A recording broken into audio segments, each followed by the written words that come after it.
क़ब्ल मसीह फद्दान बाबुल के जुनूब में वाक़े एक पुरअमन शहर।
इश्तारे बुजुर्ग, इस बच्चे को शिफा अता कर, इसकी परेशान माँ का दिल शाद कर दे और इसकी माँ की परेशानी को शादबानी में बदल दे। ए मेरे खुदा, इस बच्चे को शिफा अता कर। इस बच्चे की माँ ये अहद करती है कि तेरी बारगाह तेरे हुजूर में कीमती नजराने पेश करेगी।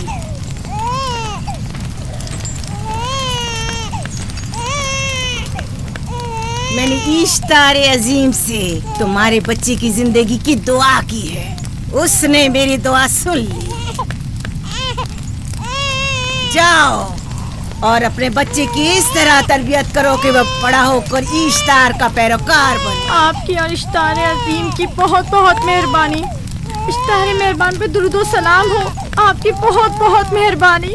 मेरा बच्चा मौत के दहाने पर था, आपने उसे नई जिंदगी बख्शी। इश्तारे अजीम बुजुर्ग, इश्तर को सलामत रखे, इश्तर की हिफाजत फरमाए।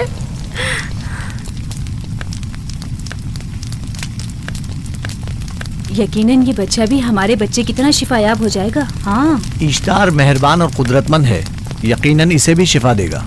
यकीनन ऐसा ही है। चलें। चलो चलें। ये तुम लोगों को क्या हो गया है? तुम लोग जो खुद मस्जूद मलाइक हो, अपने ही बनाए हुए खुदाओं के सामने माथा टेकते हो। तमाम कायनात इंसान की ताबे है, फिर भी तुम इन बेजान पत्थरों और बुतों के सामने सर झुकाते हो। तुम ये सब बातें अपने तय कर रहे हो और बेकार में हमारे खुदाओं की तौहीन कर रहे हो। मैं खुद से ये बातें नहीं कह रहा हूँ। मैं खुदा का नबी हूँ और मेरी बातें कलाम इलाही में से हैं। ये किताब वो आसमानी सहीफा है जो मेरे जद हजरत इब्राहीम अलैहिस्सलाम पर नाजिल हुआ। मैं उनके दीन का पैरोकार हूं और इस किताब की तरवीज और तबलीग पर मामूर हूं। मैं खुद से कुछ नहीं कह रहा। इस आसमानी किताब में ये भी लिखा है कि तुम हमारे खुदाओं की तौहीन करो। मैं तौहीन नहीं कर रहा, सिर्फ सवाल कर रहा हूं। अगर जानते हो तो जवाब दो, अगर नहीं जानते तो कबूल करो। मैं आपसे पूछता हूं, इश्तार की इबादतगाह के बुत तुम्हारे खालिक हैं या तुम्हारी मखलूक? तुम लोग इश्तार के हुक्म किताबे हो या वो तुम्हारे ताबे है? इश्तार तुम पर हुक्म चलाता है या तुम उस पर? अगर इश्तार एक कमजोर और नातवा पत्थर है तो फिर उसने किस तरह हमारे बेटे को शिफा बख्शी? सही कह रहा है, हमने भी देखा है। हाँ, ये ठीक कहता है। इश्तार ने इसके बेटे को शिफा दी, मैंने देखा है। वो हकीम दाना जिसने तुम्हारी आवाज़ारी सुनी, उसी ने तुम्हारे बच्चे को शिफा बख्शी, ना कि इश्तार ने। तुमने अगरचे गैर खुदा से लौ लगाई और गैर से ही मदद तलब की, लेकिन वो जो तमाम बंदों के हालात से वाकिफ है, उसने तुम्हारी हालत ज़ार पर रहम किया और तुम्हारे बच्चे को जिंदगी बख्शी। तुम्हारे पास बसारत तो है लेकिन बसीरत नहीं। तुमने इश्तार को देखा लेकिन हकीकी शिफा देने वाले को नहीं देखा। याकूब की बातों का खुलासा यह है कि हम अपने खुदाओं को छोड़कर इसके खुदा की इबादत करें। क्यों? सही कहा ना। भला हमारे खुदाओं से हमें क्या मिल गया जो तुम्हारा खुदा देगा? मैं